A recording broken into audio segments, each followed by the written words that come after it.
Hi, welcome back to the farm. So it's Friday today, it's the end of the week, and we are supposed to be subsoiling with this tractor here today. But as you can see, there's Moss over here. Moss, come on Moss. Got some problems with this tractor, so I can't go subsoiling just yet, and I'll tell you why I can't go subsoiling with this machine today in today's video. And also we've got the 135 here, which I'm trying to get going, and it's been sitting here for the last couple of weeks. I need to start it up carefully because these old tractors do spark up, and of course we've got, you know, several hundred bales of hay here, so I've got to be very careful trying to get this old girl going.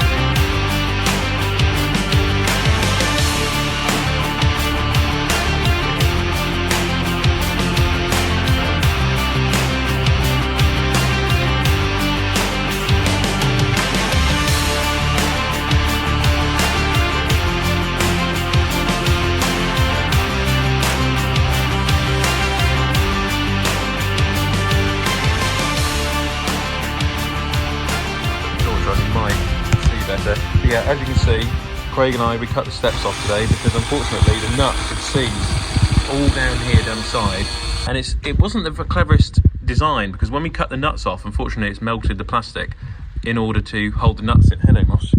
Yeah, sweet. So the nuts have basically melted our plastic away, but they were seized up to begin with. So I don't really understand.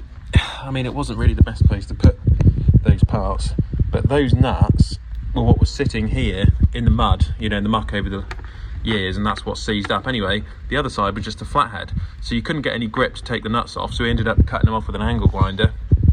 And then inside here was the battery. Yeah, I went on the John Deere website and ordered a battery for this tractor, which was the 155 amp battery was what it said for a 6155R of this model, which was a 6R 155R Europe edition. Came up as 155 amps.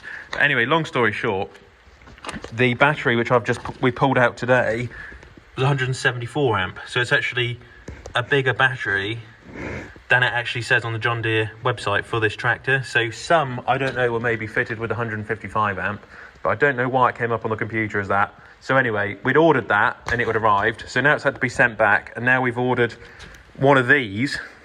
And let me tell you, the weight in this battery is unbelievable. That is a proper battery. I had the Manitou battery out the other day. That weighed some, but this one, that weighs a hell of a lot. But anyway, just from an engineering perspective, all the hassle, you know, it's taken to get this battery sorted has been an absolute nightmare. And, you know, on my other tractor, on the 6930, it's so easy. You just pop the bonnet, take the battery out in the other tractor. I could do it in about 5 minutes. But on this one, it's just been an absolute nightmare. And I don't know why John Deere decided to change the design. Maybe someone could tell me in the comment section, but why they decided to move the battery from on the front of the bonnet, like on the L30, 20 and 10 series, to underneath, he's playing with a stick or something, to underneath the cab. I don't know why they did that. Maybe. And also it's getting very mucky around here. I'm going to come in here later with a wire brush to clean all that out. It's just stuff from like rats and just crap which has picked up over the years and accumulated. And if you look on the side of this battery, you see it's like bulge. It's just bulging on each side. And I knew it was knackered because when I was down at the Broads, I'd leave the tractor there overnight and it didn't start a couple of times. And then I took it down there and boosted it up and it did start eventually, but it's just had its day. So yes, anyway, I've got another battery here which Moss is helping me with. Now this is at the 434. Now that tractor is in bits, as everyone knows. That one is absolutely knackered, the 434. It might not even ever come back to life because it might have a hairline crack in the engine block. But this Hankook battery was at that machine, and that tractor's not doing anything. I gave the battery for the 135 away to a subscriber who bought the 65. So if we put this in here, it might help us to start this old tractor. Otherwise I have to go shopping for a battery. And I really don't want any more parts bills at the moment because things have been expensive enough over the last year. Right, let's have a look. See that crack there? That bloody thing's cracked. spanner. Will it start, Moss? Oh, bloody thing. Oh, there we go, right. Could do with a good wash as well, this tractor. Bloody good wash. And we'll start using it on a few jobs. But I've been so busy over the summer that I haven't had time. I mean, look at all this. Decals, attention to details. It's lovely.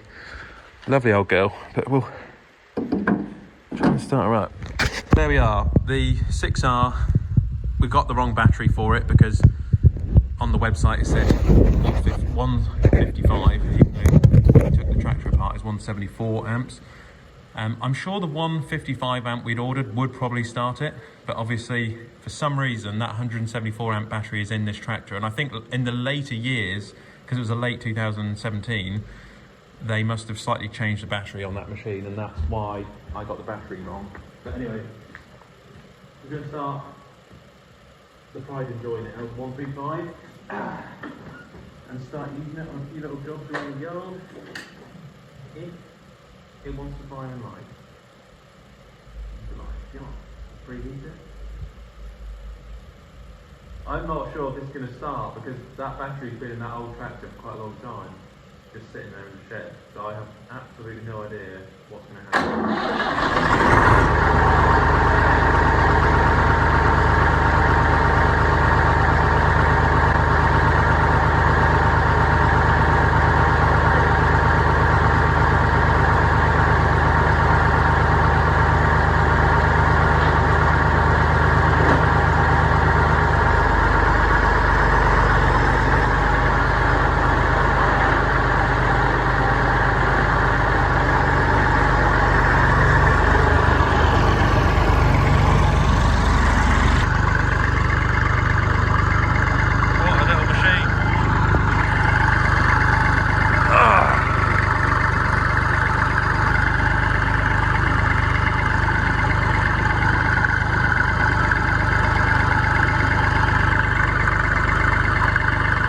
Well, it's just sitting over there at the moment, just leaving it to warm up. It'll probably do the battery some good as well, just to come back to life. The alternator will work a treat on this machine, so it'll hopefully charge it up, the battery again. But what a cracking little tractor. It's been such a long time since I drove this one, and it's really, really a lovely little tractor. God, I mean, back in the 70s when these were made, you know, when you compare it to the modern stuff now, I mean, there's just no comparison. Just so simple, so easy to work on and repair. You know, when you compare it to the new one in the shed, the hassle we're having with that, with the electrics and the AdBlue and everything, you know, these are just a joy. I can see why they're so sought after in places like India, Africa, you know, other parts of the world where perhaps you're in the middle of, you know, a rural location and you just need something simple. You know, you don't want all these electrics, you don't want all the complicated AdBlue and all that, all the computers on them as well.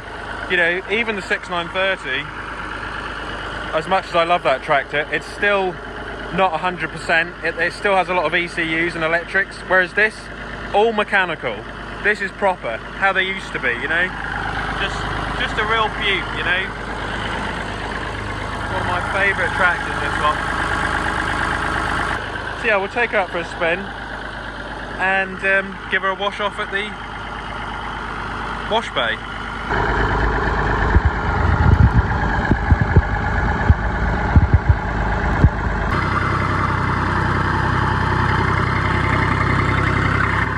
That 3-cylinder Perkins, just so much character, which unfortunately the 65 did lack with that 4-cylinder.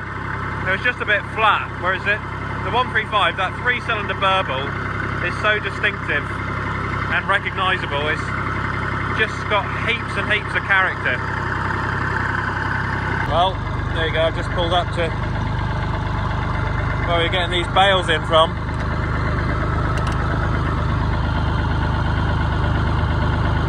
That is low idle, it's lowest idle now.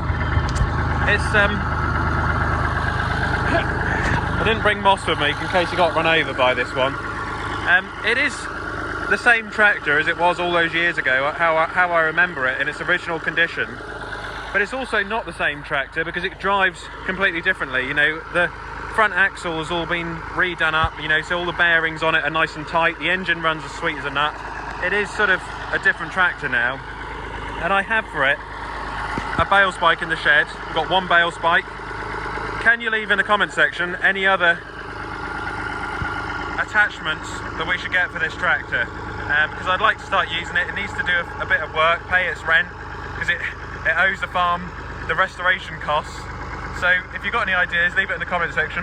One idea I had was like a transport box for the back of it from Fleming. I'll get a 3-point linkage transport box. Some people use tipping trailers and things like that as well. So leave that in the comment section. I might get a tipping trailer. Another thing I thought about was maybe like a small topper, a small sort of 4-foot topper. It can go on the back.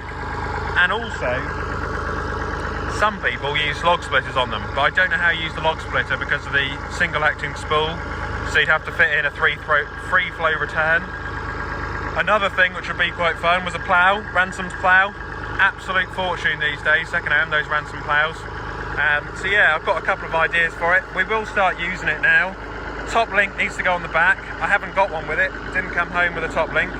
Unless I ring up Young's and ask them for a top link, that would be quite good. I've also got the original number plates to come home, which are actually aluminium. Those ones are just temporary, they're plastic. But yeah, it will be used, this tractor. So finally it's going to start to be used. But just happy that it's back up and running. I'm not going to turn it off in case it doesn't start up again. I need to get a bit of charge into that battery, and I'll go and park it at the workshop and I'll charge it up tonight, so it'll have a good charge so that it's ready to go back to work. I've obviously got the drawbar on the back, so we can put the roller on the back, the flat roller for the gallops. There's just so many opportunities for this old girl, you know, for it to start using it basically. So yeah, with that, keep liking and subscribing. I hope you're happy to see the 135 back in a well.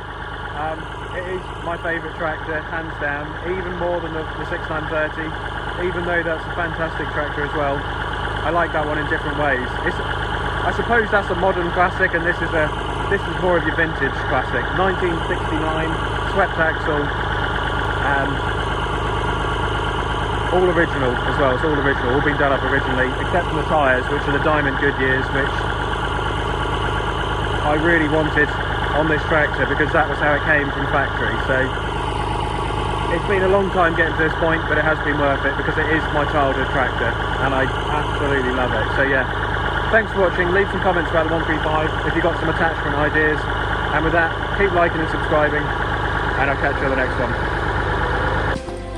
Click here to subscribe to the channel, and click here to watch another Ollie's Farm video.